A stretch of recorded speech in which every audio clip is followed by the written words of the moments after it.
Hi, everyone. This is Suzanne Wagner. I'm doing the numerology and the astrology for May 27th, 2021.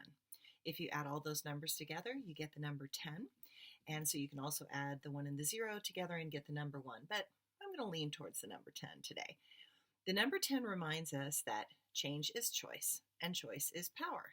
If we feel we do not control our circumstances, we can never see the pathways being presented towards positive change. But the first step is to recognize that we do have a choice, and that ability is to do something different.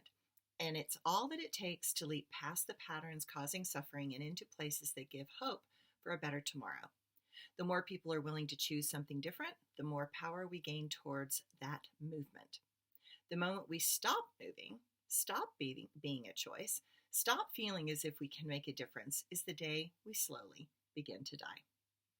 The astrology today. Thursday afternoon might be that moment when our energy crashes and we are suddenly exhausted. It is because idealistic Venus squares off with dreamy Neptune. Perfect for a lunch siesta. While it is perfect for dreaming, it is not good to use it to make things up that are not based in reality. Discrimination and clarity around those we love may be tainted by our projections on them. Don't act like you know. None of us can ever completely know another because we have not walked in their footsteps or dealt with carrying their karmic burden. Each of us is seeking to explore levels that perhaps others do not find interesting or necessary. That does not mean we can invalidate their process. Some may see fact as fictions, made up by confused minds, or fictions intentionally to hook a specific group into outrage and projection. Lines get very blurred when you make fiction into truth. Part of life is about learning to recognize those with opinions that are not of their own making, but in the belief and desire to belong to a group and feel as if, because of their associations, they are more potent in speaking that distortion and proselytizing it as a truth. Take care not to put money into such things. Today, notice if we are too close to something to be able to see it. Often taking a step back and then back again will give you a perspective and insight that will be helpful to see past the agenda and the rush.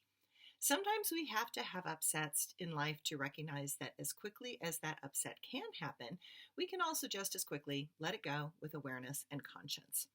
The moon is in adventurous Sagittarius all day until we are mostly sound asleep, at which point it goes into the practical and determined sign of Capricorn. Many things will be asked of you over the next few days, and having things well organized will be a big help. My quote for today: change is choice and choice is power. Okay, my blog for today. Yesterday, I had a circumstance that reminded me of how strongly my inner voice has been and how grateful I am that it has been so persistent in not allowing me to do certain things that will work against my health and longevity. Even in my late 20s and 30s, I could feel and sense a powerful shift that kept telling me that I could not do certain activities. At the time, it seemed odd, but by my mid-50s, it became clear that what was a genetic predisposition in my makeup was slowly showing itself. And now I see the wisdom in that inner voice from so long ago.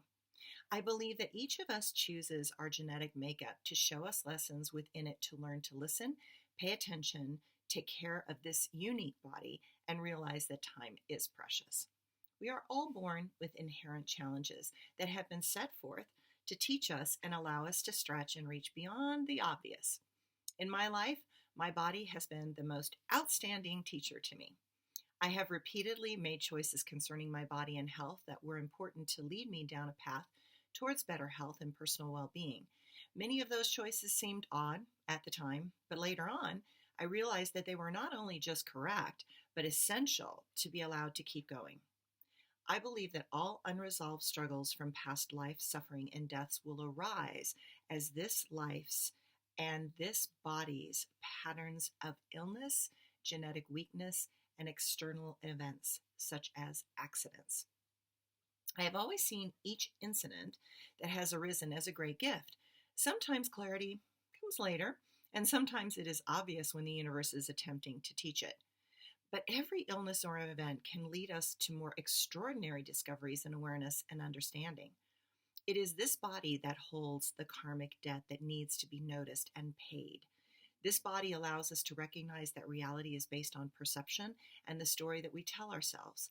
This body shows us that while we may exist in this dimension, others are overlapping and influencing us, and that our choices and actions also pass through that barrier and impact them. We are eternal and timeless. We are infinity caught in a temporal reality. While the edges seem to exist in this world, they do not exist to infinite beings of light. We are coalesced particles of light, love, and matter. While matter can be destroyed, the light is strong. But even once the light is gone, the love will continue on. Thanks, everybody. Have a great weekend.